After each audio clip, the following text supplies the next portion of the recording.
इस वीडियो में हम समझेंगे Bohr's model of an atom.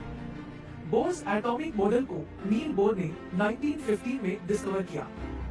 ये atomic model Rutherford atomic model पे बेस्ड था और उसी मॉडल को मॉडिफाई करके एक्सप्लेन किया गया। रदरफोर्ड ने अपने एटॉमिक मॉडल को एटम का न्यूक्लियर मॉडल बताया। इस न्यूक्लियर मॉडल में उन्होंने बताया कि इलेक्ट्रॉन्स न्यूक्लियस के अराउंड एक सर्कुलर ऑर्बिट में रिवॉल्व करते हैं।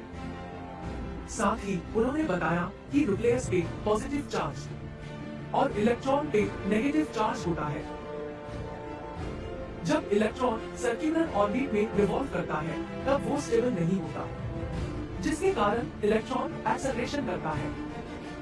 एक्सेलरेशन करते टाइम इलेक्ट्रॉन्स एनर्जी रेडिएट करते हैं और एनर्जी लूज करते हैं। अगर इलेक्ट्रॉन्स लगातार एनर्जी लूज करते रहे तो वो धीरे धीरे न्यूक्लियस में फॉल कर जाएंगे और अगर ऐसा होता है तो एटम अनस्टेबल हो जाएगा और कोई मैटर एग्जिस्ट नहीं करेगा। रदरफोर्ड एटॉमिक मॉडल के अकॉर्डिंग एटम अनस्टेबल माना जाता, लेकिन हम जानते हैं कि एटम स्टेबल होते हैं। इसी कारण रदरफोर्ड एटॉमिक मॉडल फेल हो गया। रदरफोर्ड मॉडल की इस कमी को दूर करने के लिए नील बोर ने 1915 में एक एटॉमिक मॉडल डिस्कवर किया, जिसे बोर मॉडल ऑफ एटम नाम दिया। बोर थ्योरी ने एटॉमिक स्ट्रक्चर को मॉडिफाई किया और साथ ही इसे एक्सप्लेन करते हुए बताया कि इलेक्ट्रॉन्स फिक्स्ड ऑर्बिट में मूव करते हैं और हर एक ऑर्बिट के पास फिक्स्ड एनर्जी लेवल होता है।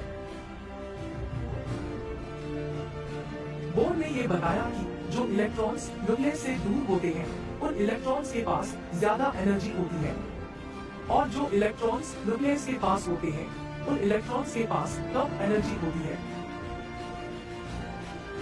आइए अब जानते हैं बोर मॉडल के पोस्टुलेट्स यानी शर्तों के बारे में।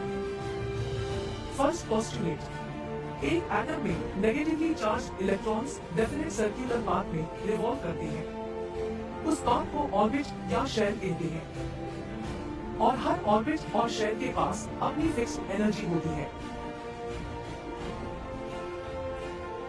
सेकंड पोस्टुलेट, ऑर्बिट या शेल के पोजीशन को हम क्वांटम नंबर से डिनोट करते हैं, जो कि कुछ इस तरह से है। Third postulate, electrons lower energy level से हायर एनर्जी लेवल में मूव करने के लिए एनर्जी गेन करते हैं और हायर एनर्जी लेवल से लोअर एनर्जी लेवल में मूव करने के लिए एनर्जी लूज करते हैं।